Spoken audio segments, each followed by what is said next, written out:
Hello, everyone. Welcome back to another episode of Bandwidth and Banter.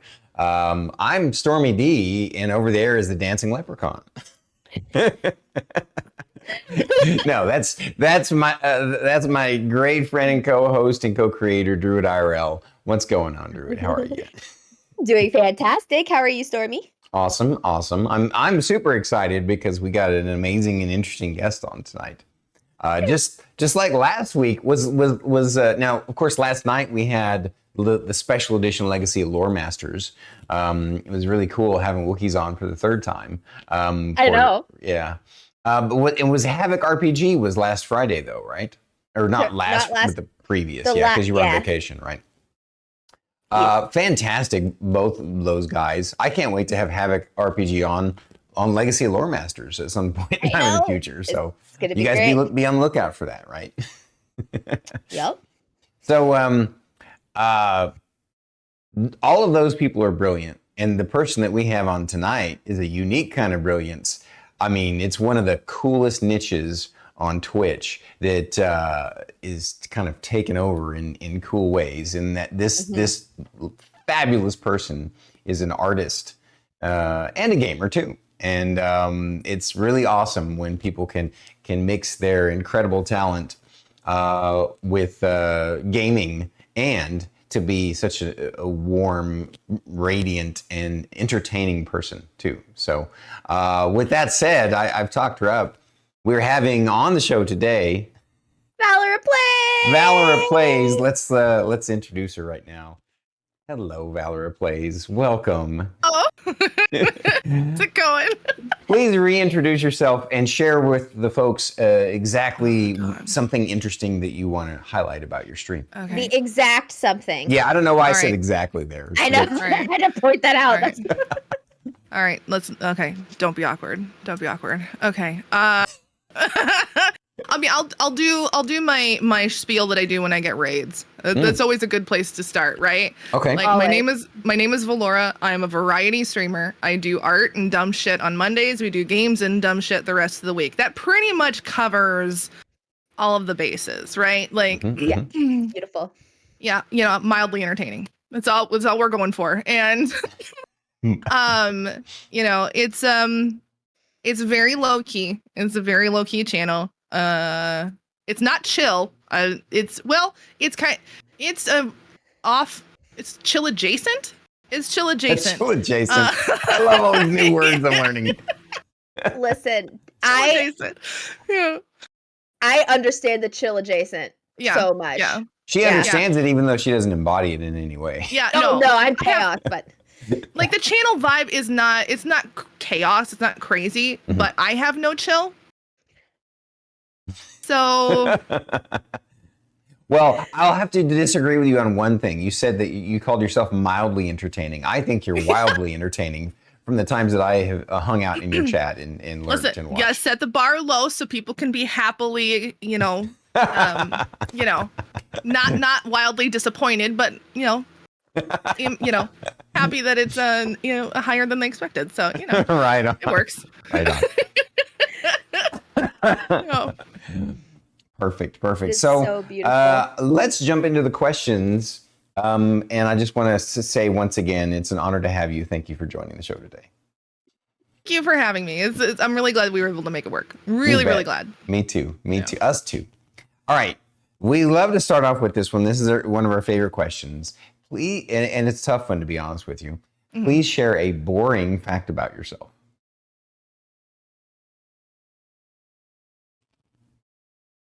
Oh God. Okay. I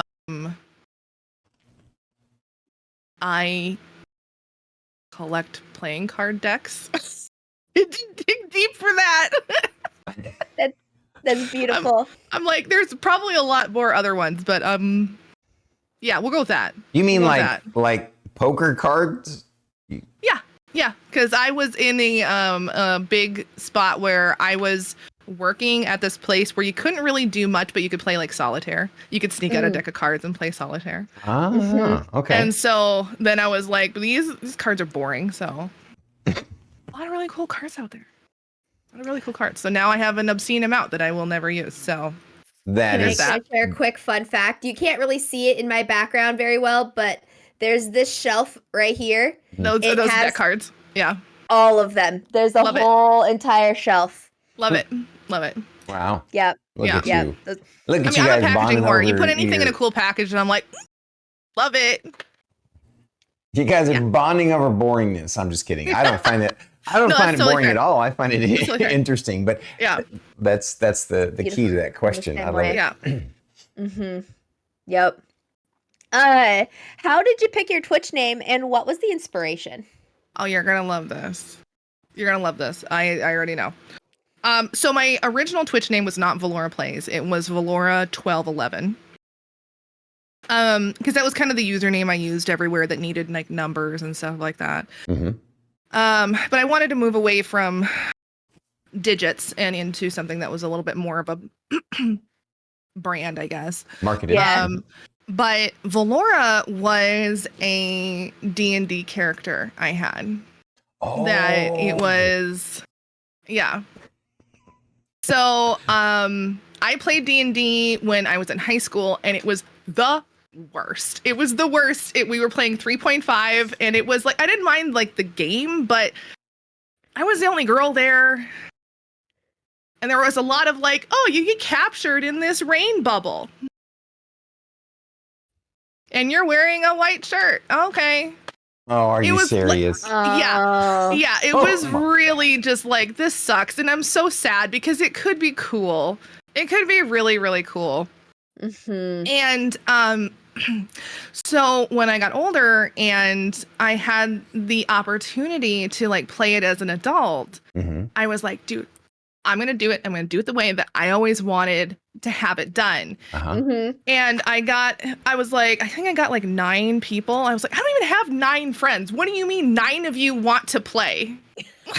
What is going on? 9 people, don't recommend. This is not a good D&D group. It's a nightmare. It's a nightmare, especially a bunch of people who don't know what they're doing. It's just too big. It's just too big. Agreed. But there were so many people that were so excited about it that I was really lucky for like a year that I was able to DM once a week, or like on Friday, or every other Friday, and then my off Friday I was able to play. And so I was DMing, playing, and awesome. I loved it. It was so cool. I got best of both worlds, but I had this character who was a barbarian, and her name was Valora Bloodborne. And that's awesome. The most ridiculous like backstory I wrote and all this kind of stuff. But I was so excited. I was so excited about being able to play and in a environment that was like fun. And creative and like all this kind of stuff. And so I really attached to that character, like super attached to that character. And so when I went on to Twitch, I was like, done. At that point, I'd already been using it, across the board. So that was the long-winded version of. No, that's perfect. I love it. It was the perfectly winded version. I love that so much. Agreed. And honestly, it's. Oh, I'm sorry, Druid. Go ahead. I was just gonna say, and I'm so thankful you were able to have a good year. And you got best of both worlds. I'm so happy for that. Yes. That is amazing. Yeah, it's the redemption. It was the redemption of the game. But yeah, we went hard on 3.5 for like a year, and then we ended up switching to 5, and then COVID hit, and it all just. So, COVID killed a lot of. I couldn't do the online though. Unfortunately, it just didn't click for me. I'm very tactile. I want visual aspects. Like I make all this stuff. Like, I just couldn't make that switch. Yeah, I get that. Totally get it. Get it. All I can say is this is a pleasant surprise. I knew of you as an artist and a gamer. I did not know that you also played D&D, and I think that's fantastic. Yeah. DM. Heck, we might have to invite her on Legacy Lore Masters in the future. Oh, dude. Yeah. It was like the pandemic was really sad because I was really into like Kickstarter for D&D stuff, because Kickstarter had like the coolest, most innovative like things that people were putting out that wasn't like we have to gear it to mass market kind of crap. It was really interesting stuff. Yeah. And so I was getting, so as the pandemic is going and like all of like D&D is just disintegrated from my life, they're slowly still trickling in. So there's a bunch of stuff that I've gotten that are like amazing. I've never seen the light of day. And I'm really sad. And I want like one day, if we have like a ValoraCon where we're gonna run like a mini, where I'm gonna just bust out all of like the crazy crap that I bought. It's never been used. Yeah. ValoraCon. That's amazing. I love it. Yeah. It is so beautiful. Well, this actually works so well for the next. It segues so perfectly into the third question, which is what Dungeons and Dragons class do you consider yourself to be IRL? Oh, that's tough. So, I don't know. Hermit's not a D&D class, but it's a background. yeah. It's interesting. I think I'd have to go Bard. Mm-hmm. I'd have to go Bard. Mm-hmm. I see that because you're an entertainer. Yeah. Entertainment. Yeah. One of my favorite characters I ever made. Her name was Yakovin, but everyone called her Piddle Shoes because she had embarrassment issues. But she was a half-orc barbarian, and I was like, that was maybe a little too accurate for me. So yeah, we're gonna go with barbarian. Yeah, a half-orc barbarian named Piddle Shoes.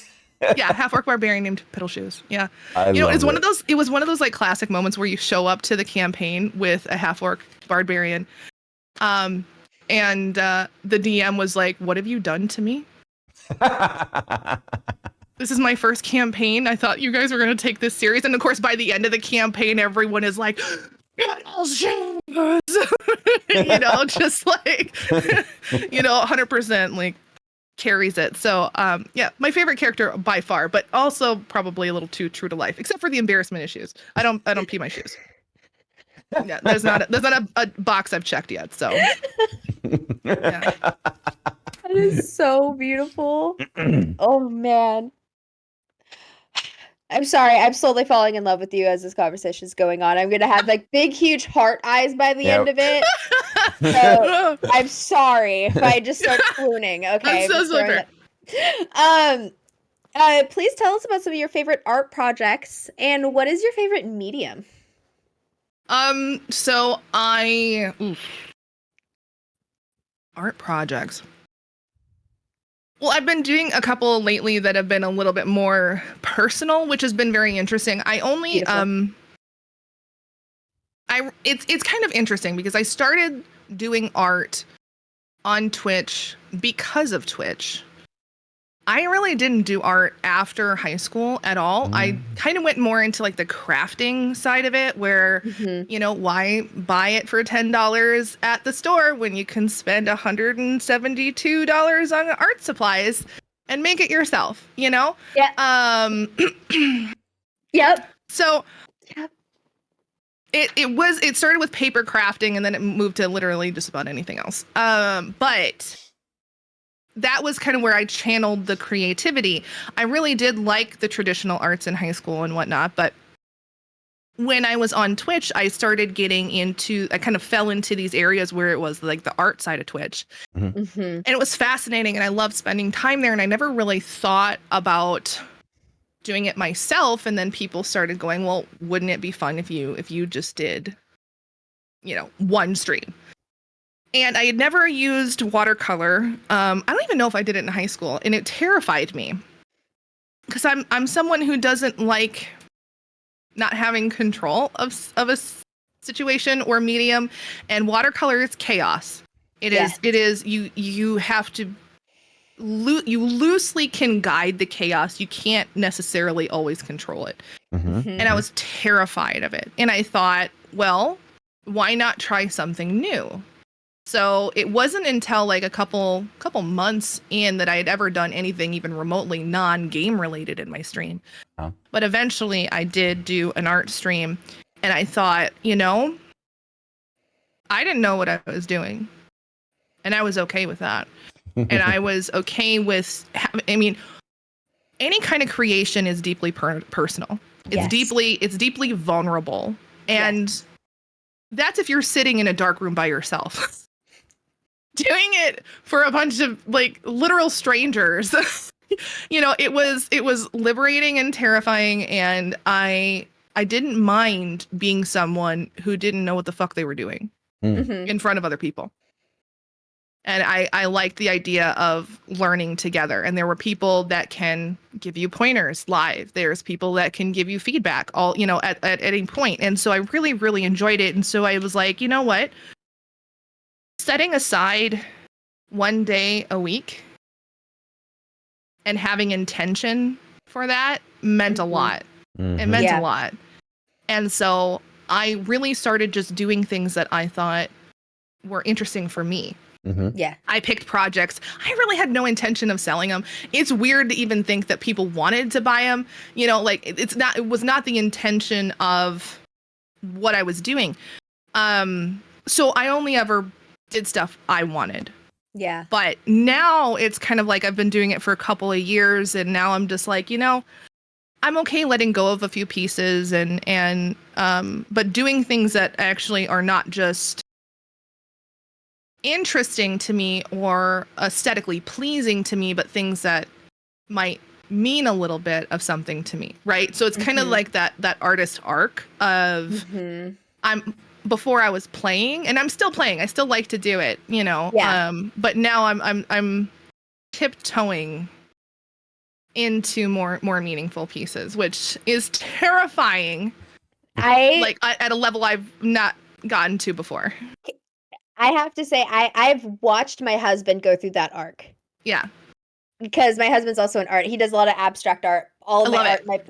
And my mother-in-law is also an artist as well. And so it's really amazing to watch that arc happen from the sidelines. Because I'm a craft. I don't put pen to paper, nothing like that. I craft little creatures and stuff like that. It's still art, I know, but the painting and that kind of where you're creating something to say. Yeah.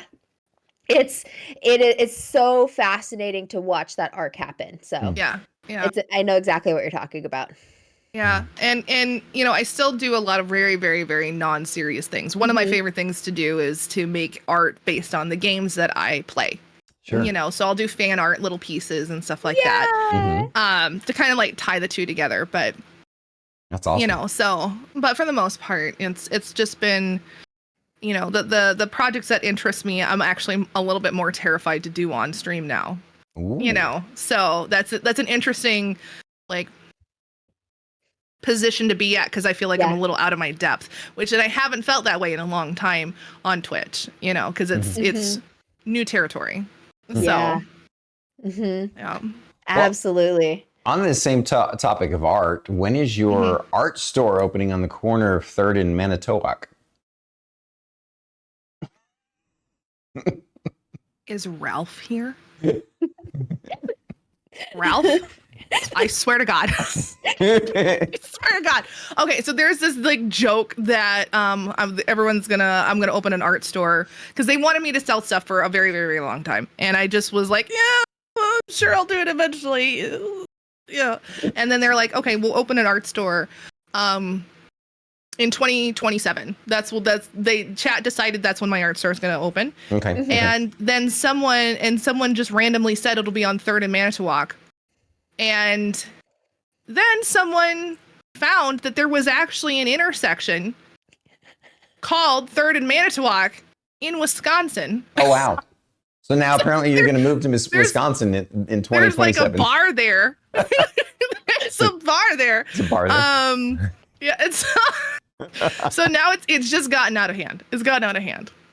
God damn it, Ralph. That's a fantastic fictional story that just grows and grows in his. Well, there's a lot of lore that I haven't really been privy to in creation. It's not really my choice. Gotcha. To have lore, to the point where there's a wiki. Yes.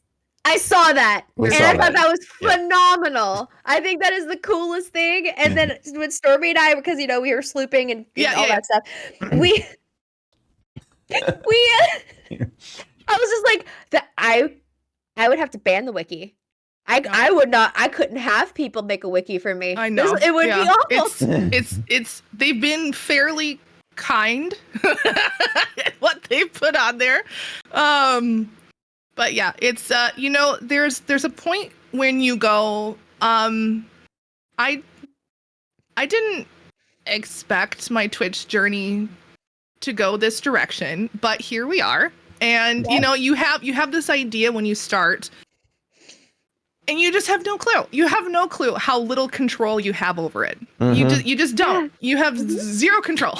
Yeah. The only control you have is pushing live, and then after that, you just gotta hope for the best. You just gotta hope for the best. Yep. It's okay. My chat has dubbed itself the Fart Army. Yeah. There's a theme song and everything. Wow. That's I never would have thought that would have been where my chat went. So I get it. Yep. Yeah. Yeah. What is the Valorant Training Academy and the Meat Hole? Did I say that wrong? I said that wrong. Nope, you said it right. It was close. It was okay. Valorant is close enough. So, you know how like you're. God damn, I swear to God, Ralph, I'm gonna lose your sword.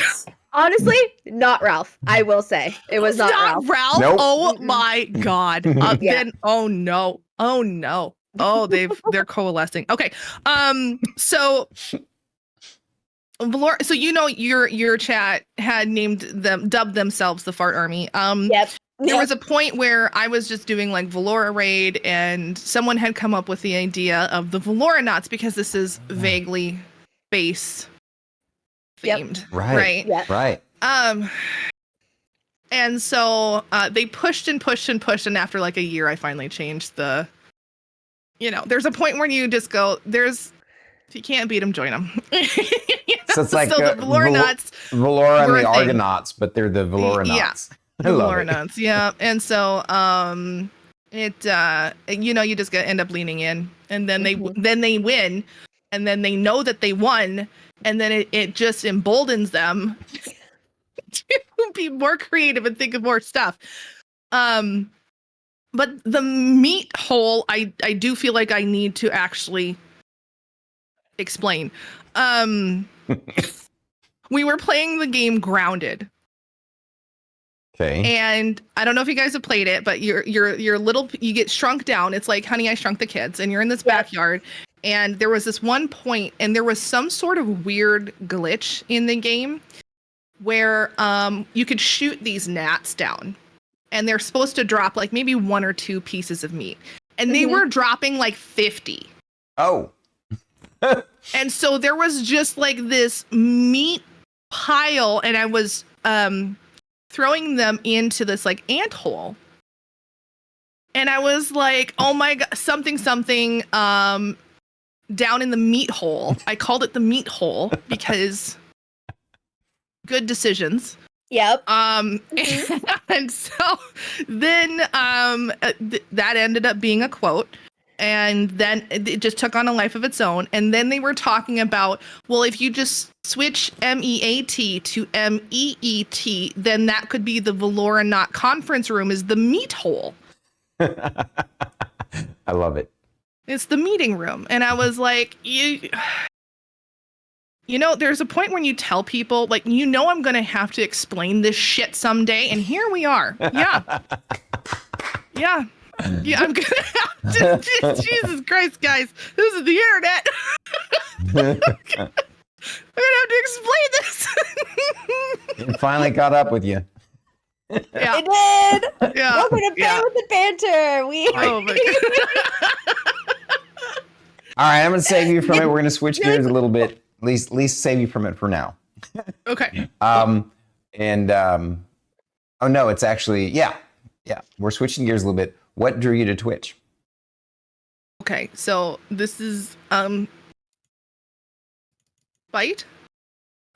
Spite? Uh, so okay, I really didn't know. It's weird because like I'm in the realm of video games for a long time. I'm in the realm of, you know, like nerd culture, all that kind of stuff. I really, really was in the thick of it.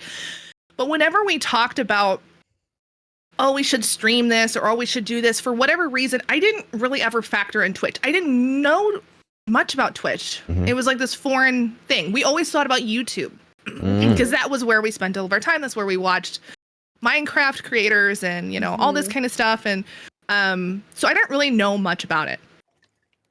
And then my husband worked with somebody who was a Twitch streamer, and we had kind of talked about it a little bit. And I went on to his stream once, and it was in the era of like the air horns. Everyone was using air horns, and it was just all the time. And I was like, this is the worst. I hate this. This is no. And so I didn't like, I kind of understood the concept. And one time we went back on it, and we stumbled into a channel. And this was before I understood the metrics of Twitch, which is wild in and of itself. But we stumbled into a Call of Duty streamer. We just went to somebody who had 0 viewers. We're like, let's just see what this is like. It's not going to be chaos. It's going to be calm, whatever. It's just, in essence, one-on-one. And this guy was playing Call of Duty, and I could not rightfully describe the vibe it gave, but it was like he was irritated we were there. I have rated streamers that gave me that vibe. Yes, so many. And I was just getting super pissed off. And like, we're asking questions, and it's like one word, kind of snippy answer. And I was like, fuck this guy.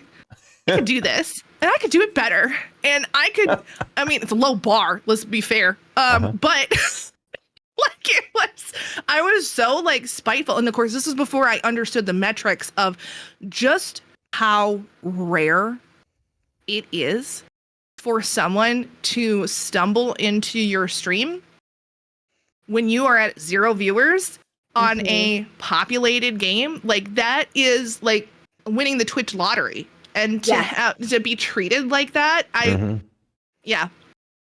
so mad. So I was just like, and then I started thinking about it, and this was before I still didn't know anything about Twitch. I really didn't. And so I kind of came in really, really naive and really blind. I watched a couple more of like my husband's, you know, friends, coworker stream, and I was like, okay, you know, I'm just trying to take the temperature a little bit of like what you need, what works. And so, you know, I started streaming without any community, without any, you know, like baseline. And so I did a lot of learning, but I really kind of just started streaming out of spite. That's funny. Yeah. So, you know, it's not romantic. No, that's a great answer. Reason, but you know, here we are. Yeah. What did friends and family think when you told them you planned on streaming? They were kind of just like, yeah, I mean, I can see why you would want to. Like, you like talking to people, you like, you know, you won't shut up. This works. You know, you like all this stuff, like this works. I don't think that they really understood that it would take over my life, but it's true. We both get that. Yeah. Big time. You go, oh yeah, that'll be fun. A fun little hobby, right? You know, something you do on the side for fun. Yeah. Yep. Well, what struggles did you deal with when you first started streaming? Really just feeling like a fish out of water, because I really like. It wasn't quite that I found Twitch and started streaming the same week, but it was close. So it was not understanding the culture. Right. And like, there's so much that is talked about in the there's a lot of nuance. You know, everything is communicated in emojis, but like not like the ones that people are used to outside. You know, it's very, very different. And I really took to it and I liked it, but it is one of those things that when I see people who start streaming once they've been part of a community, once they've been, you know, once they've spent a lot of time and been a part of, you know, a bunch of different spots in there, and then they start streaming, they do a lot better. It's a lot smoother transition, right? Yeah. And they have an established, you know, base anyway, which helps. But that was the thing, is that we all kind of came in and didn't really know what we were doing, and so there was probably a lot of missteps that I did that I could have avoided. But yeah, what are you gonna do? Yeah, I mean, you got to learn. You gotta learn as you go. Exactly. Oh, what tips can you share with future streamers? Future streamers, be a community member first, for sure. Ooh, yeah. Find a community that you like, not just one, not just. Don't find a streamer you like. Find a community you like. Right. And ideally both. But you know, a lot of the people who I had, I mean, for lack of a better term, that I idolized, that I wanted to be like, was in a very small bubble. Very, very, very small bubble. And so I didn't really, I think if I was to say I was going to start now, I would definitely take notes from different people, right? Why do you like this streamer? What can you do that would be similar? That what could you bring to the table like they do? What can you take from communities that you like and resound with, and like how can you foster that? Are you able to foster that yourself? You know, like and really just be more analytical about the people who you surround yourself with, because that's who you're gonna hope to bring in. Yeah. Right. And that's who you want to stay, because there is all sorts of communities on this platform. All sorts. Yes. So many. So many. So many. And so many. And I think that when I started, because I was very naive to the culture and to how the platform worked, coming into it as a card carrying people pleaser is tough. That's tough. And you know, so when you are a part of a community, you can kind of learn it's not the worst thing to like kick people out. Right? Yeah. You can see people come and go. Like it's Twitch is a weirdly self-cleaning system. Right? Because you don't have to be there. You don't have to be there. There's no incentive for you to be there. There's a shoe for every foot on Twitch. Yes. Right? So it is if it's not your vibe, you don't have to be there. And most of the time it just cycles those people out anyway. But I tried to please a lot of people when I started, and that's just not how this works. It's really not how this works. But if you're starting streaming, don't overspend. Pick your idols. You know, pick people who you want to emulate, who you respect.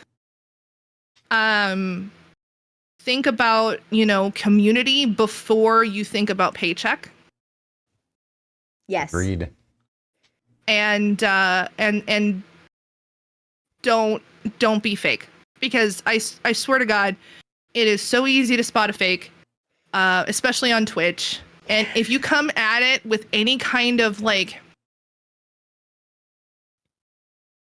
it's really easy to spot inauthentic, someone who's being inauthentic. Yeah. And if you come at streaming with like, I'm just here to make a bunch of money, dude, people are going to run. You can't start there. You can hope that that's where it goes. You can have end goals, but it can't be why you're starting, because if that's where you're starting, people can smell that a mile away. Yeah. So. Yeah. Indeed. 100%. Yep. Such fantastic tips, like, especially community. Yeah. Like the community. Agreed. That's so important. Yep. She's obviously a true veteran and experienced, and that's some good lessons right there. Yeah. So, Valora, what do you enjoy most about streaming? Well, it kind of goes back to when I started that I didn't know what I was doing. Right? Mhm. Yeah. I thought because I hadn't spent time on the platform, I didn't really know what to expect. Uh-huh.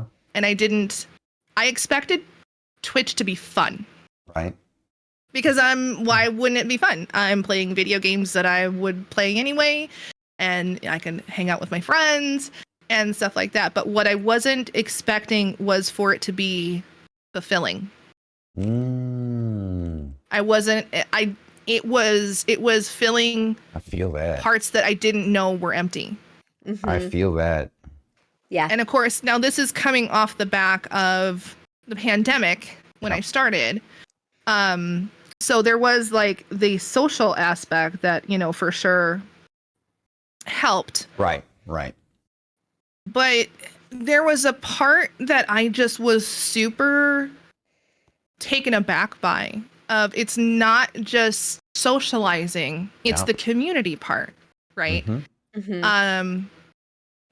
And that is it came on so strong it's almost scary, right? Because here's the thing. You are living in your life and you walk into these isolated bubbles in your normal everyday life, okay? In my work, I might be able to find one or two people that I can get along with. Mm-hmm. Right? Right. Maybe even a friend. Right. Yeah. Maybe. Mm-hmm. And in my family, there's people, and then there's, all these social circles that you have in your real life. But in Twitch, no one has to be here. No one has to be here. It's the internet. They can literally be everywhere else. There's porn, there's gambling, there's, YouTube, there's all this kind of stuff, but they're choosing to be there. And it was really something that I had a hard time with at first because it's wild that like you want to be here and it's data you can't argue. Yeah. Agreed. You can't argue with that, Yeah. So as much shit talk as I do for myself normally, like at one point it's cognitive dissonance. I'm like, okay, they want to be here. Like they actually jive and gel with me so much that they're choosing to take time out of their day and hang out. And now, of course, it becomes hanging out with the other people in chat too. But right. And like that's where the community grows. But that is, I think, the most rewarding thing that I have experienced. And to feel like I'm not just a part of that, but like an integral part of that. Yeah. Is something that I can't put into words without being absolutely repetitive, redundant, and annoying enough. It's wild. It's wild to think about. I feel that so deeply. I've said on my stream a few times that I feel like Twitch it kind of facilitates or puts me in a position of working toward being the best version of myself. And like I love it. Like you said, it's just this satisfaction. Yeah. It's wonderful. And it's fun. Yeah, and it's fun. And it's fun. And it's fun. When I started streaming, I was like, there's not a single soul that wants to listen to my annoying ass. There's not a single person that wants to sit there and listen to me make really loud, annoying voices all day long. Nobody wants to do that. For every foot. Yeah, but But that's the wild thing is so wild. Like I said, you get lucky if you find somebody in your normal everyday bubbles. And you do get lucky. I mean, it's like winning the lottery if you find somebody that gels with you. Mm-hmm. But the more people that gel with you, the more people are going to gel with you because they gel with other people, right? Like it brings in, and that's what I mean. Like it's a self-cleaning system. Yeah. Yeah. YouTube, a bunch of people just go on there and they just write like the shittiest comments ever. It's Reddit, it's just a compiling of people that have like one thing in common and that they're all there for that same reason. Mm-hmm. But like here, it's not binary here. It's not black or white. We're not just we're here to spend time. There's two types of channels on Twitch. There is high talent, we'll say high talent or cult of personality. That's it. People are either going to you for the content that you're putting out, which is high tier and whatever, and that's what they're going for, and it doesn't really matter what you say or how you are. They're going there for the content, or they're coming to a cult of personality. And so, but if you're in the category of cult of personality, they have to like you for multiple reasons. Otherwise they won't stay. Yeah. So true. So, it is definitely, I like that. And hopefully you get to the point where you really don't have to like moderate a whole lot because people can just go somewhere else. Like, it's really pretty easy. You'll get the, odd ones, but people don't want to waste their time. Right. And so it works that way. It works out pretty good. Yeah, no, I love all of that. That's beautiful. You're so smart. Big heart eyes. I'm falling in love. You guys are watching me fall in love in real time. What is your favorite thing and your least favorite thing that you have streamed? Ooh, content wise? Yeah, content wise.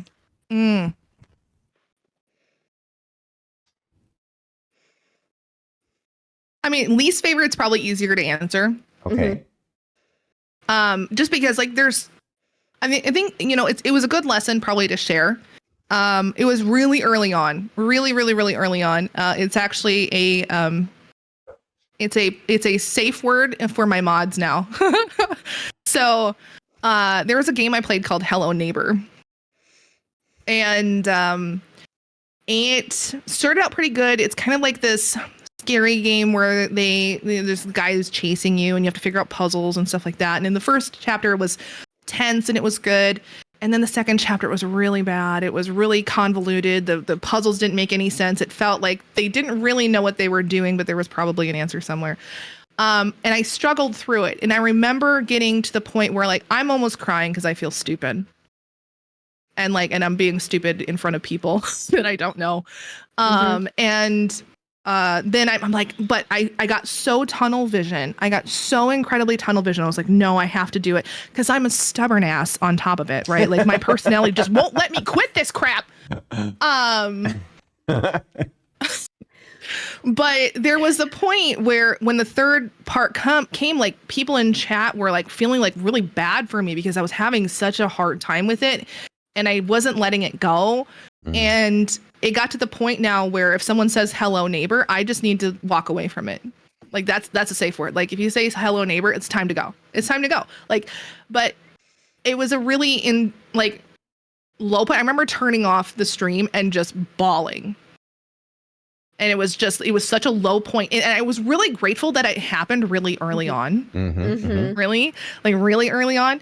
And I started to kind of realize, okay, I would have pushed through that and gotten mad and raged and roared for hours off stream. On stream, I can't do that. Like I can't because it's not just as simple as I'm frustrated, but you have the added stress of, being perceived and then you feel guilty. You feel stupid, but then I'm feeling guilty because I'm not providing, entertainment. I'm just flailing and then everyone feels bad and then people are leaving and the people who are staying feel like they have to help. And it was a fairly low stakes thing, but it was to me a really, really, really impactful thing of just like, girl, you have to know your limits. You have to be aware when something is frustrating. If you are not having fun, chat isn't having fun because they're not really there for the game. That's right. Yes. They're not really there for the game. They're there for U+ game because U+ game is content, but if I'm miserable and wanting to cry and trying to like keep it together, that's not fun. And it was yeah. So that was a low point. And there's been a couple of times where we've gotten close to that and we've had a hello neighbor moment and I'm just like, okay, we're gonna switch and then be okay with it because I don't want to do that. Inherently, I'm stubborn. Inherently, I'm like, I can do it. I can fix it. I can finish it. I'll figure it out. And I just have to check myself and just be like, nah, it's not worth the stress. It's not worth the stress because it is not the same stress as doing it off stream. Yeah. It's totally different. Totally different. Yeah. It takes a lot more mental toll. So I would say easily that's probably one of at least the worst ones. What about your favorite thing, or at least one of the favorite things you've streamed? See, and I feel like it's probably a cop-out answer, but like I feel really blessed that that's a really difficult one to answer, because it's going through. Hello, Merlin. This is Merlin. He's an idiot. He's an idiot, and he's a bane in my butt. We're gonna get to him in a bit. Yeah. So, but I would say honestly, one of my favorite memories is probably those really early, like big goal hits, of like making affiliate and feeling like, wow, this is it's working. We're not to the moon, and that's okay. And that's okay. And totally fine with it. But like the idea that like those really early stepping stones were some of the best ones, some of the really, really sweet ones, even though they're small. And that's why I think they're special, is because they were small. Yeah. Yeah. Right on. Yeah. So, I get that.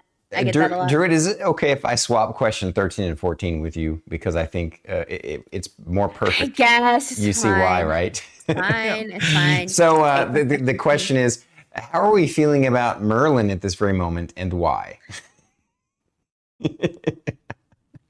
Always. I mean, it wouldn't matter about at this moment. That you can leave that part off of the question.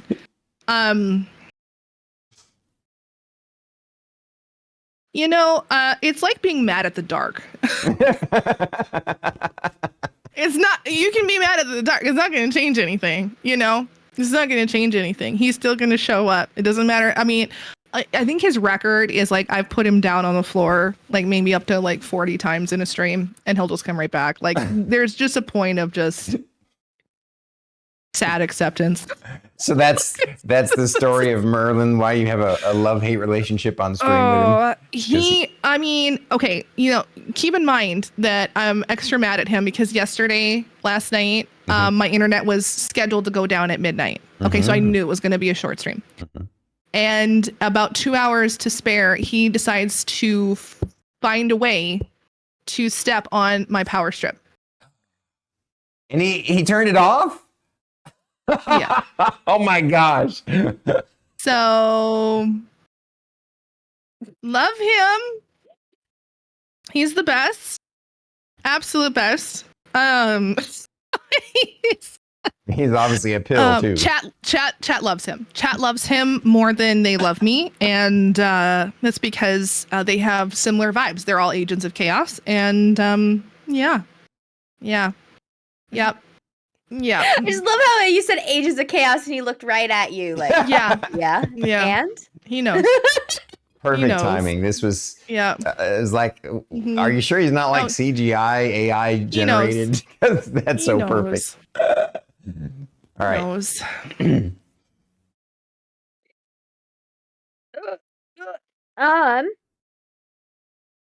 right. I'm actually excited that I get this question. I was joking about Stormy stealing my question.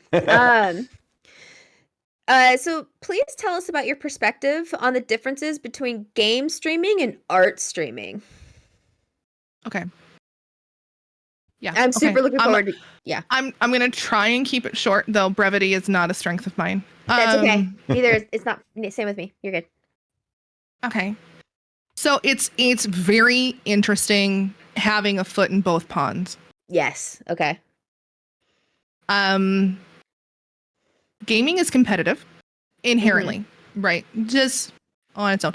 But I think the energy of game streams is it's interesting because you have people that are maining games. Yeah. You have people who are variety. And those are very interesting, different vibes too. But you have just this fighting for the same eyes mentality. Yeah. In gaming, especially. I mean, I think all over Twitch, you're going to get people who feel that way, but it is very much so in gaming. And I think that starting there was it made switching to art a little bit more of a surprise. Because art streams, art communities in general are entirely collaborative, supportive. If you follow me, you must follow them. If you do this, like it is night and day. Yeah. Night and day. And I think that you have a lot more hurdles in gaming to get people to stay. Because a lot of the times, I mean, we're gonna remove people who come in on raids, right? Yeah. We're gonna talk about just like pure new people. As unlikely as that is anyway. But when they come in, they're coming in for the game. And then you have to sell them on YouTube, right? But I think that a lot of the times either they're coming in for the game or they're coming in from a raid. There's more of a sell because they know there's a good chance you're not going to play their game tomorrow. Or in a week.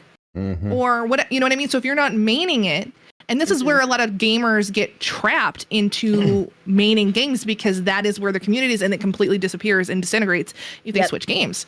So maining is really jail. It's like you better love that fucking game forever because it is a shackle on your wrist. You grow faster, but you're trapped by it.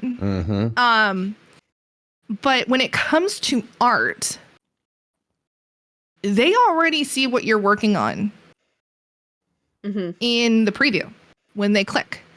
Yeah. So they're already interested. So you just have to not be intolerable, right? And they're already half sold.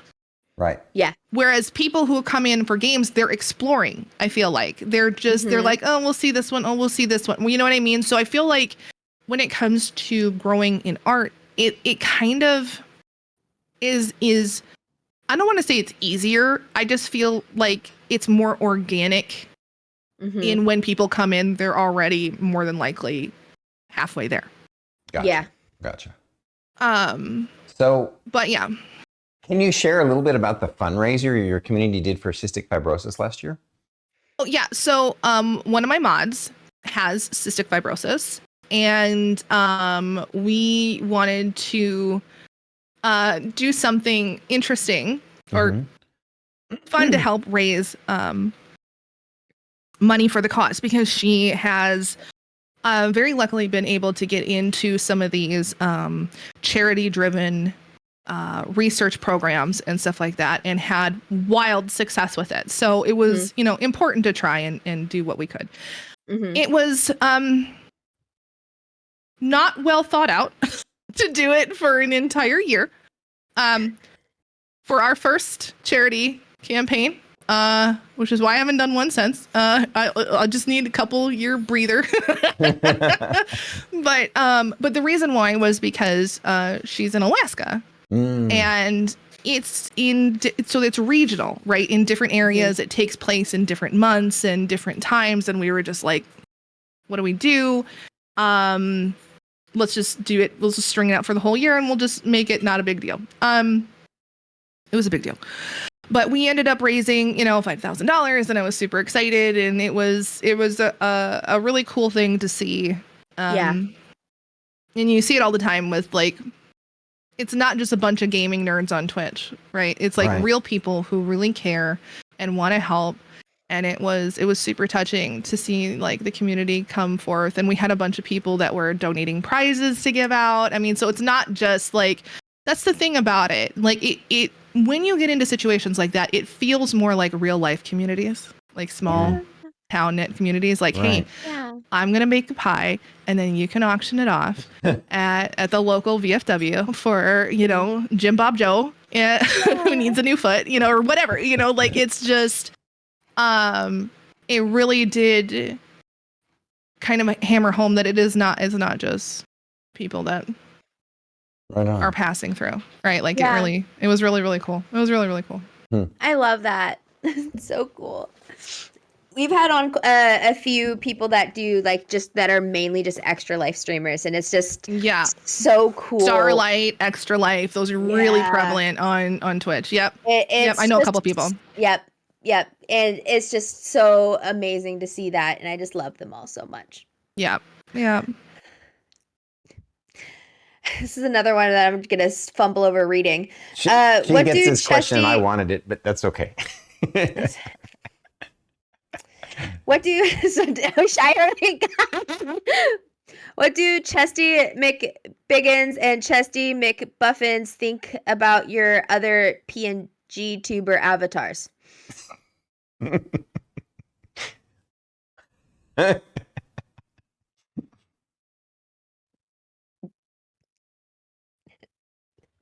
I mean, listen.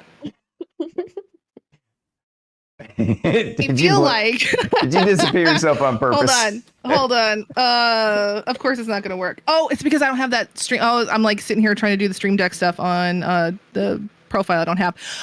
Okay, so here's the thing. Chesty McBuffins and Chesty McBiggins, they are.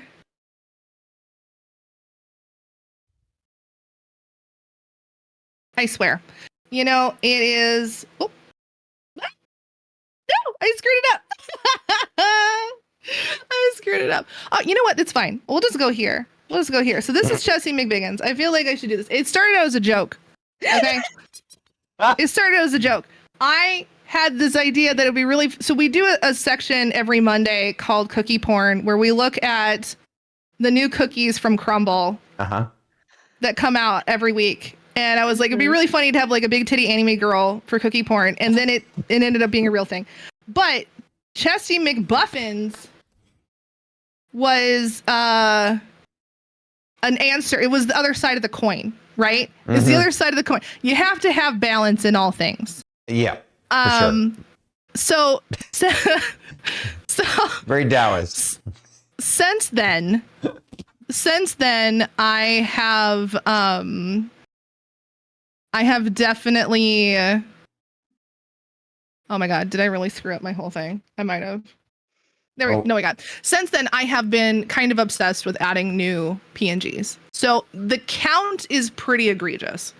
I have like upwards of like 20. Nice. So it really is just based on mood. I love that so much. Based on mood. And whatever game, because I have ones that are specific to games, so they can be as jealous as they want, but they're gonna get a bigger timeout next time. Yep. But yeah, chat chaos.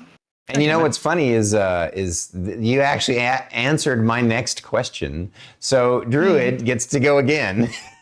My next question was going to be, what is Monday Night Cookie Porn? And you already explained it. Yeah. So. Yeah. Okay. Well, let's elaborate. What started that? What started the Monday Night Cookie Porn? Yeah. I had just discovered Crumble one night. When I was at like my sister's like kid's birthday party, and she had brought Crumble, and I didn't know anything about it, and they were like these gigantic cookies, and they were freaking delicious, and you're like 6,000 calories, but I don't care because YOLO. But I started like there was one day I was telling everybody about it, and I was like, oh my God, I'm so excited, this is so cool. And we were watching their videos because every week they put out their new menu. Mm-hmm. And they have like the most ridiculous, like sexy car commercial kind of like videos on what they're showing their cookies are for the week. And I'm like, oh my God, it's totally food porn. This is 100% food porn. And then it just translated into cookie porn, and like, hey, let's look at it every week, and it evolved, and that's it was fine until Chesty McBiggins showed up. Then it got weird. Then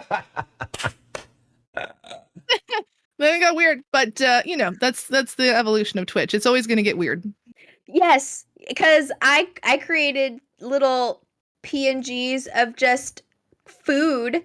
As creepy critters. Yeah, she's got a broccoli and a little weird rotting bread bread creature.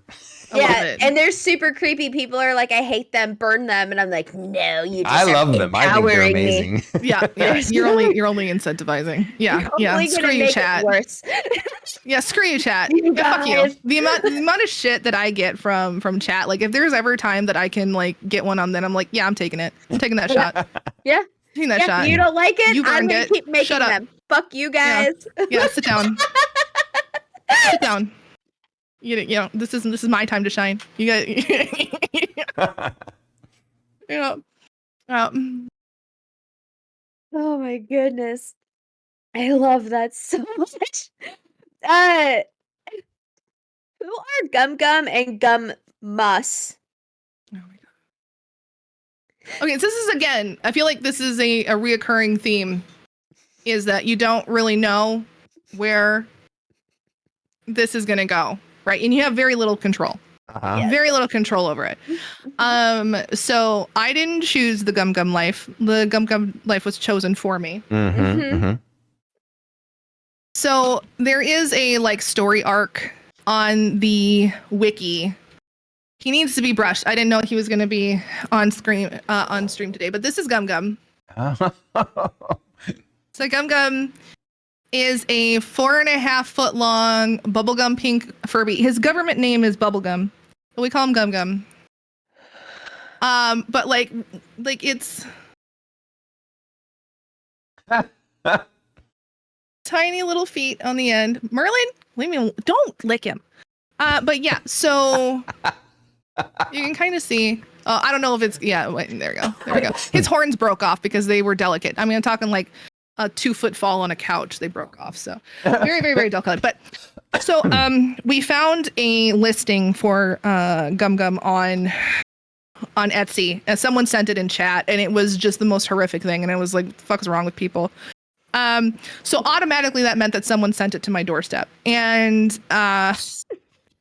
so I've been kind of an unwilling adopter of Gum Gum. He's been in my house for a while, but I ended up taking him to TwitchCon because that was smart. But yeah, you know, it's kind of just a neutral situation at this point. I don't hate Gum Gum. I don't love Gum Gum. I've accepted the reality of Gum Gum. But it turned a little interesting a couple years ago. Everyone was like, well, what about Gummas? We're going to celebrate Gummas, which is Gum Gum Christmas. And it has now evolved to that Santa Gum slithers down your chimney on Christmas Eve, and you have to put out a tarp because he vomits the presents onto the present tarp if you're good. So it's really just there's art that people have made. Like it's just really, really just taken on a life of its own, and you kind of just go, yeah, didn't see this one coming, but here we are. You know, you can't plan for this stuff. I love that more than you could possibly know. I figured you would. 4.5 I could feet see long. it in your eyes there, Druid. You were 4.5 feet long. Yeah. So, Valor, we're moving down to the last 3 like quick, easy, fun questions of the regular interview before we open up the floor to user questions. Yeah. And these are like they're just fun. So this one is, what is the weirdest sleeping dream you have ever had that you're willing to share? Sleeping dream? Yeah. I don't remember many. I don't remember many of my dreams. Most of them are just messed up. They're like, like there's an entire horde of mannequins with like blacked out eyes that are chasing you for, an eternity. Like stuff like that. Yeah. I don't really remember many of my dreams. Yeah. Okay. I mean, that's a good one. Yep. She doesn't dream at all. Yeah. Yeah. I think she's an AI. Yeah, totally fair. Yeah, I think I can remember maybe a handful, and they all involve like some sort of like chasing or spiders or whatever. Yeah. I can't. If you could have any superpower, which one would you choose and why? Oh God. I'm lazy, so we're gonna go teleportation. That's a great one. I love that one. Like that is like useful on every stage layer of your day, life, whatever. Yeah. I want to go somewhere. Okay, done. I want something to come to me. Okay, done. You know? Very cool. Yep. Yeah. All right, last one. This one's critical to universal balance. It's a either or. The one that you pick gets to stay in the universe forever. The one you don't pick is eliminated from reality. Okay. Cupcakes or cookies? Fuck me. Sorry, that was a mean one.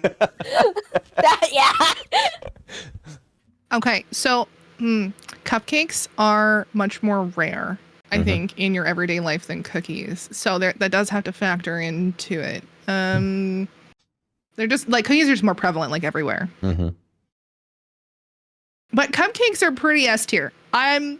Oh God. I hate to say it, but you can still make a cake. So we're gonna go with getting rid of cupcakes. I see that. I was also thinking that logically speaking, there's some cookies with enough icing on them, they're like a little squished cupcake. Yeah, but I turn all my cupcakes into like sandwiches anyway. I'm a weird one. Oh wow, I want to try that sometime. Yeah, so all you do is you take the paper off, and you just pry it in half, and then you put the bottom on the top, and then you have like a little sandwich. Oh, honestly, neat! I'm gonna have to try that. That's awesome. And it's a lot less of a mess too. Yeah, I never thought of that. All over your face. Yeah, as a former cake decorator, heck cupcakes, and I'm thankful that you are eliminating them from the universe. Yeah. But yeah, beautiful. I love that. Really quick announcement, guys. Remember, those of you that have not already followed that are from Stormkeep, guys, go follow ValoraPlays, and there are all of her links there. And it's one of those things that it is just so incredibly important that you go do that, because the world depends on it. If you don't do it, then the world will end, and that's a problem, and we don't want that to happen. There is hope. It's a whole entire global issue. So if you don't do it, then I will cry, and then it will flood the planet. So you don't want that to happen. So go click all those links, hit follow, and subscribe on all of those buttons. Thank you. Either that or Druid the Goblin will come and sneak into your house and make your socks smell bad. I don't know. I just don't know where I'm going with that. But so we now open the floor up to user questions, and it looks like Druid's already been collecting a few, so very cool. Before we jump into all the questions that she has collected, though, we have one that we didn't get to squeeze into the regular interview. Okay. So I want to throw it in here. And by the way, during the open forum for the floor, if you have any questions of us, feel free to throw them out there too. This is just us hanging out and getting to know each other. So this question is, ask about some of the commercial. Tell us about some of the commercials your community has made for your stream. Like, what's your favorite? Can you tell us about one of them that comes to mind? Favorite. I know which one people want me to say. I know what they want me to say, because there's been art commercials. And I don't really 100% remember how this one started, but someone decided that they were going to create Valinaise, which is Valora branded chunky mayo. And so there's actually been like dubbed commercials made. They're on YouTube for chunky mayo, because it's as horrific as it sounds, and it just doesn't go away. You know, there's certain things in chat you're just like, that'll burn out, that'll go away, we just won't we won't draw too much attention to it. The chunky mayo has had a lot of lasting power, I will say. So that's probably the most popular, I'll give you that. Yeah. There's a lot to unpack there. I know. I feel that with my every bone in my body, and because of the one that BT gave me that seems to never go, but everybody else uses. Stormwing Thundercock. Yeah, that's the marketable. Yeah, so we were playing. We played BG3 together. We've been playing it together for a little over a year now. And in BG3, you can actually have a statue of your character made. And apparently you can have a statue of your character made without clothes. And I had the bright idea to do that just because I thought it'd be funny on stream. And BT, Banana Tom was like, hey, are you really sure you want to do this? And like, yeah, what's the big deal? And, I mean, it's 5,000 gold. We can afford it. Yeah. And he's like, are you sure you want to do this? And then, I wish I had thought that through better. It wasn't the 6-pack he was asking if you were sure about. Exactly. It was literally the wang. There was like, and so of course I get some pictures. Time. Yep, I get some pictures, and then BT tells the story, and then of course then we make the Minecraft server, and we have statues made of the originators of the Minecraft server. So of course we had to build Stormwing, and it's just Stormwing. He could have just had it made with clothes, and none of this would have happened. Yeah. Listen, it's the law of unintended consequences, Yeah. Like click and go live. You just don't know. Yep. You just don't know. Until you never know. And then you know. Me too. Literally, when he shouts me out on his stream now, it pops up with a picture of the statue. Oh, that's fun. So Yep. In case you forgot. Yeah. It's helpful. It's helpful, right? We never want you to forget. I know it's a lot to process, Stormy. You hush now. You're not going to get me to say that. But the trolling is out of love, Yeah. You got the next one there, Druid. Ralphman 5000 asks, question, when is Merlin getting his own mini fridge? He's just mad. He's just mad because we keep talking about how Ralph's cat needs a nightstand next to its table. He's just mad. It's just, I understand. It's just lashing out. I get it. I get it. Yeah. If you can't poke fun back at your community members, then you're doing it wrong. Yeah, no mini fridge. I mean, I'd like a mini fridge. I mean, we could share it, realistically speaking, but I feel like I need a mini fridge before you can tell Merlin it's his, but really you're the one using it. Yeah. He can sit on it. Yeah. There you go. Exactly. So it's so like my mic stand is. Sorry. Go ahead. Sorry, I was just saying, just like my mic is mine, but my bird thinks it's her perch. Yeah. Right. Exactly. Right. Mm-hmm. Exactly. It's Starkity asks, what's your go-to snack and why? Oh, okay. Like stream stack or off stream stack, because those are different roles. You pick. Because I mean, like, here's the thing: I never want crunchy stuff unless I'm streaming, and then I'm like, I can't have it, and that's probably because I know I can't have it, because all about the. Listen, sometimes shitty ASMR is fun, content, but for the most part, I try not to. But I swear to God, it's like 2 a.m. and all I want is like carrot sticks, and ranch. Like that's it. Period. Like that will boop the goop in my brain. But yep. Cheese. Full stop. Full stop. Wow. Cheese. That applies on everything. Thing in my channel is stress cheese. There was at one point I was so frustrated at a game. I was like, I need a break. I'm gonna go get some stress cheese. And ever since then, that's been a thing. Yeah. I think for Druid, it's stress coffee. Yeah. It's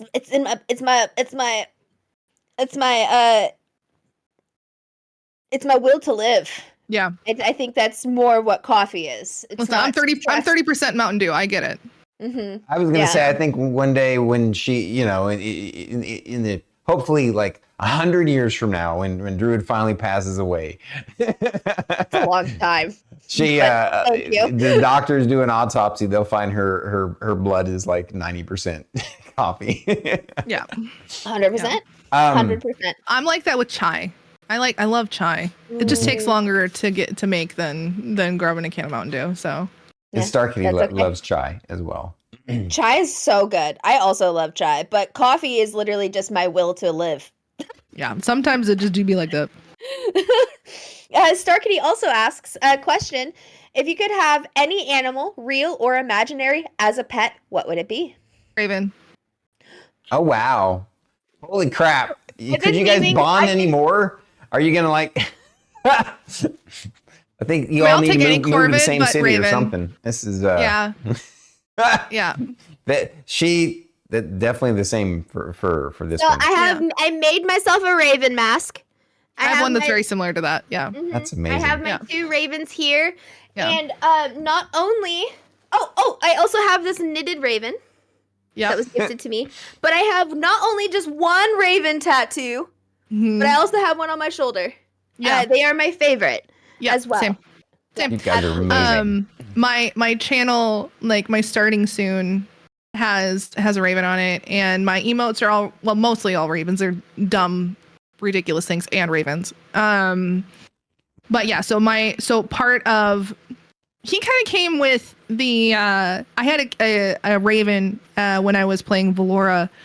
His name was Harlow. Oh. And so Harlow ended up being like a pseudo mascot for the channel. That's fantastic. Because it's all ravens all the time. So yeah, there's Harlow emotes and stuff like that. You can see a couple of them there. That's a fantastic name for a pet bird. I love it. Either a raven or an owl. Like it could go for like either one of those. That's awesome. Yeah.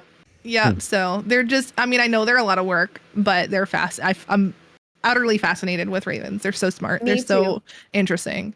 I love them. Whenever I hear a caw, I'll be whoever is within earshot, I'll be like, oh, that was a raven or that was a crow. Like, because you could, like, once you are obsessed, you could tell the difference. Yeah, you can tell. Yeah, you can tell. Yeah. You can, just by looking at them too. Just by the beak. I'm impressed. Just by the beak or the tail or whatever it is. Or just by the sheer size. It doesn't, you know, like, you could just tell. Yep. Yep. Lord Alex Zandera asks, are you into creepypasta? And if so, what is your favorite classic creepypasta monster character or story? Not been into creepypasta. I'm weird. Like, I like scary things, but I'm very selective. Very, very, very selective. I remember my dad told me when I was a little kid, he's like, you got to be careful. You got to be careful because what you put in your brain's never going to leave. And I was like, shut up, Dad. You don't know. Whatever. You don't get it. And then I watched a couple of scary movies, and I think about them to this day. And so I'm very, very, very selective about I don't chase things. I don't chase down like scary stuff because it stays. I can't get rid of it. It stays with me too much. Yeah. So like I never got into creepypastas. Some scary games I'll play. I don't mind jump scares. I don't mind psychological, scares, but any kind of gore porn, I'm like, I'm out, anything like that. So unfortunately, that's gonna be a no on that one. Don't know it. Yeah, I have to have like a degree of separation too. Yeah, I like watching Creepcast where they read creepypastas and then talk about it. And there's that's different. Humor breaks and stuff like that. You guys are gonna have to educate me. What the hell is creepypasta? You know Slender Man? I mean, I know of it. Yeah. Yeah, so that originated from a creepypasta. Actually, technically, it originated from a.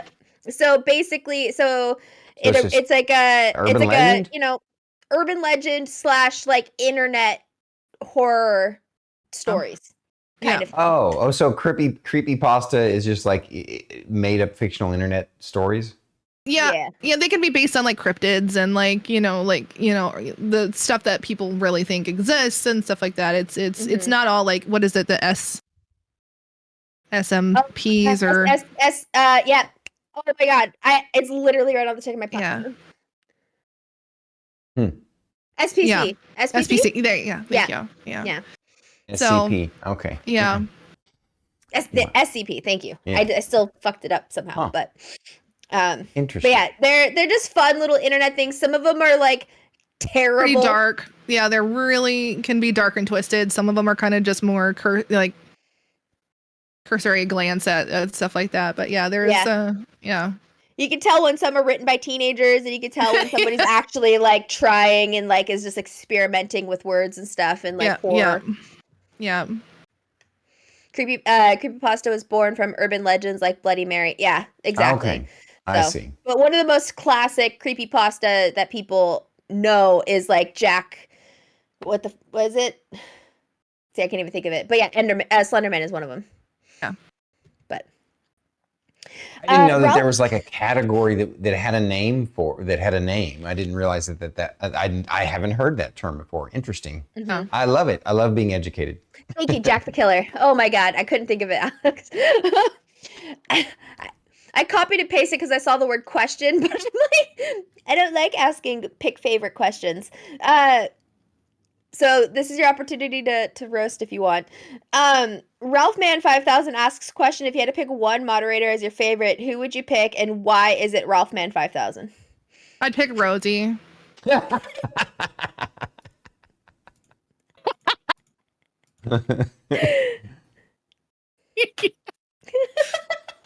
Yeah, no. Ralph has dubbed himself my favorite, which is fine.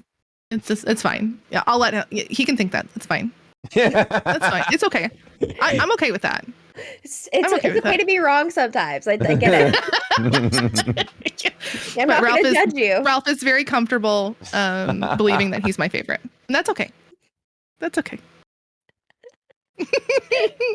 Oh my goodness, that's so funny. Chat, do you have any more questions, or if any other? Actually, okay, so I do have a question. Mm-hmm. Yeah. So this is kind of going back to the talk about art streaming versus video game streaming, because my husband's an artist, and he's actually planning on integrating one art stream into his rotation. His rotation. So, do you? I don't know how to word it other than like. Did you see like dips and stuff? Like, how was that transition for you integrating something new like that? How was that process for you? And if there's any tips that you could share, I would love to. It is interesting, to think about. I did it fairly early on, so I don't think it was probably as noticeable. Mm-hmm. In the extremes, at least. It's definitely one of those things because of the way that my channel is, and because it is called a personality, and it's not about top tier content, or skill based, I should say. But I do see patterns of people only showing up on Mondays because they're there for the art, right? Like that's important to them. Yes. But you do feel like people who did show up for the art start coming back for games and vice versa. I'll see people who are like, yeah, I never really watched art streams, but I'm starting to now, because you can kind of like bridge that gap for people, because there's a lot of Twitch that people just don't really cross those boundaries into. Sure. So it's been kind of nice to kind of be a stopgap there, but I have not seen a dramatic up or down. There's usually slight differences on it, but it's not been a lot. A lot. And I know, like, when you're starting out, I'm sure, especially if you've been established as gaming for a little bit longer, you might see more of a turn. But the thing is that you get the people in the art category that are just like, they want to beam people to you. You know what I mean? Like, that's the thing about like that collaborative energy that comes in the art category, is they're just like, we are a rising tide. Yeah. We rise together, we fall together. Like you have to support each other, and you just don't see that as much in the gaming category. So So would you recommend then that once he starts the art stuff, that he should network pretty hard, 100%, directly to the art streams, like raid out to art streams? Yeah, there's always, extenuating circumstances, but my general rule of thumb is, if I'm streaming art, I raid to art. If I'm streaming games, I raid to games. Makes sense. You cannot exist in probably either without raiding. If you want to, my saying is, if you want to grow, you got to go. You know, you got to raid out at the end of the night. Period. Great. Yeah, 100%. Right, Stormy? Right, Stormy? Period. You hush now. You hush now. Wait, I'm pointing the wrong way. I could probably count on one hand. Yeah. I can probably count on one hand that was not technologically driven, where I have not rated out at the end of the night. And I feel like that is so integral. And you're going to get hit raids. Oh my God. I have probably gotten 70% shit raids to 30 decent raids or 25 decent raids. And then 5% are just like, we're gelling. You know what I mean? Like this is someone I'm going to keep coming back to. I want you to come to me. But especially in art, though, they're usually very, very, very supportive. But it is tough. It is tough. Yeah. And always raid channels that are at about the same viewership of you or more if you're wanting to grow. Yeah. Makes sense. Great feedback. Thank you. That's something. Yeah. Go ahead. Yeah, because like well, this is a conversation I've had a lot. You know, because like again, we watched Artology go from like, she started with video games and then she started integrating art, and then like the explosion support that we watched her have in the art community was so amazing. I'm telling you, it was very shocking. Different. Yeah. But it was just one of those things where I was so impressed by the collaborativeness of art, and like it is like that. Like I have watched and experienced artists like go out of the way to support each other and like give tips and do all this stuff and be like, oh, I know somebody that does this and blah blah blah, and like try to point and help and all that.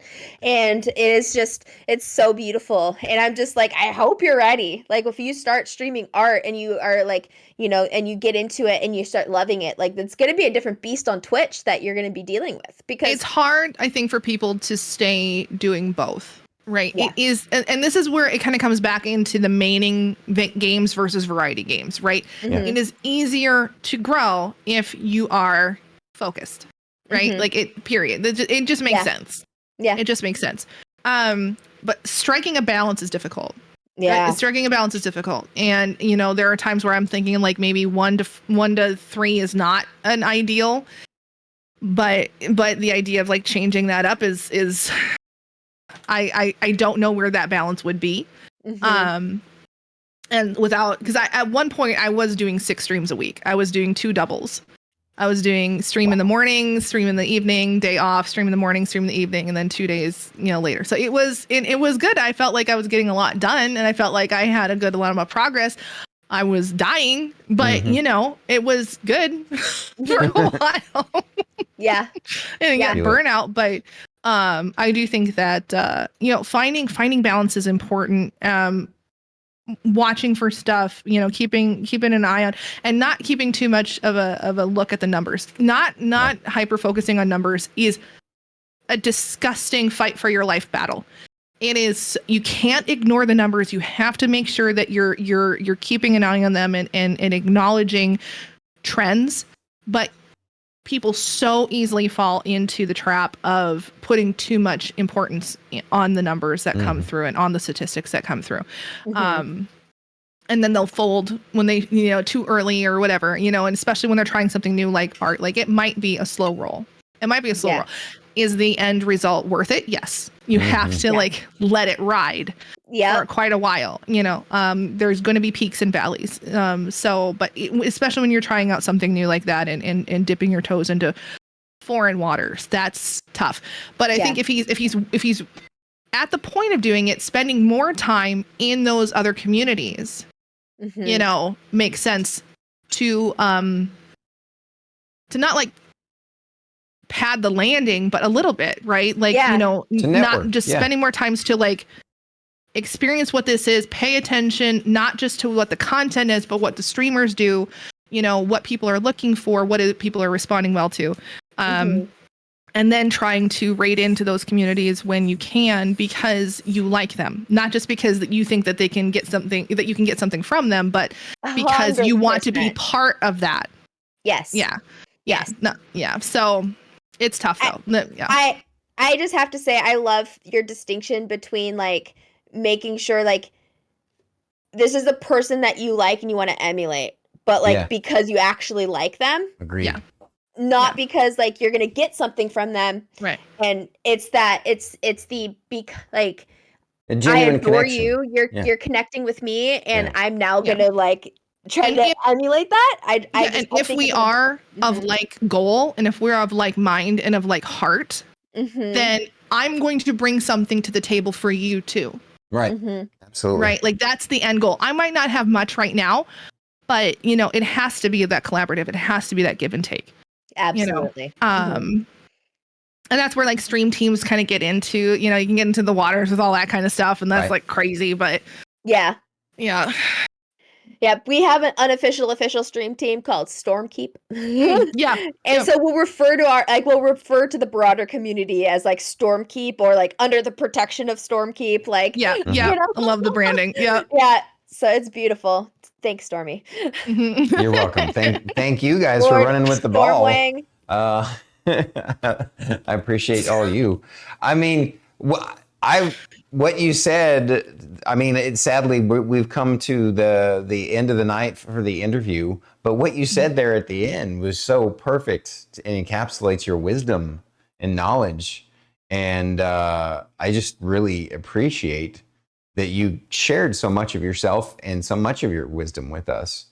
Guys, ValoraPlays is exactly the kind of people we love to lift up and highlight.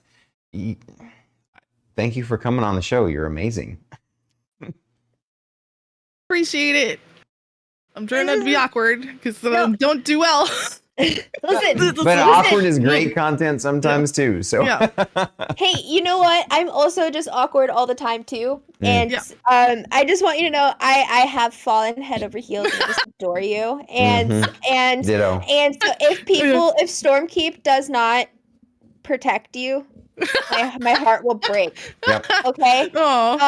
So just know that you are gonna live in my heart and soul rent free, much like Rhubarb has. I'm just saying, Rhubarb's also like you, and Rhubarb will live in my heart. Yeah, just rent free. Just I mean, listen, housing is expensive. I'll take it. Well said. I love it. I'll live there. Rent free? Hell yeah. Her unusual brand of snark is amazing, guys. Go check her out. Support her.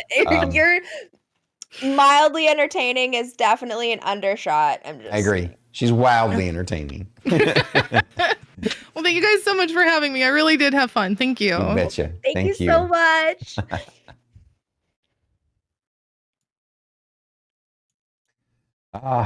Man, it sometimes I wish we made it longer, but I feel like it's the right amount. But man, when it comes so soon, especially when we're gelling with someone so amazing, and I'm super happy that we met her through both Artology Inc. and Rhubarb, because thank you, Rhubarb. Appreciate you. So, who do we have up for next week, Druid? I want to double check the time really quick for it. I'm so sorry. I didn't put the time there. Oh, okay. All right, cool. Next week we have on Front Street Fella. It's at 2 p.m. Central Standard Time. It's another one of the Mighty Mango Mates. That's right. AKA Fronty. AKA Fronty. We get to dive in and bring on another one from the Mighty Mangoes, which is another amazing community of people that we just absolutely adore. So we're just so excited for that. The Mighty Mango Mates have a special place in our heart, and Fronty, he's one of the most prolific people throughout Mighty Mango Mates. So it's going to be a great time. And another great time is tomorrow's D&D at 3:30. Back again after Druid's vacation. So you can come have some fantasy fun tomorrow on Dragon Metal Saga. All right. You ready to wrap this show up? Ready. Thank you for coming to the show. Please drop a like, subscribe, and comment down below. And if you're listening to the podcast, please rate and review the episode. We are Bandwidth and Banter. Thank you. And good night. And good night. Goodbye. Goodbye. Goodbye.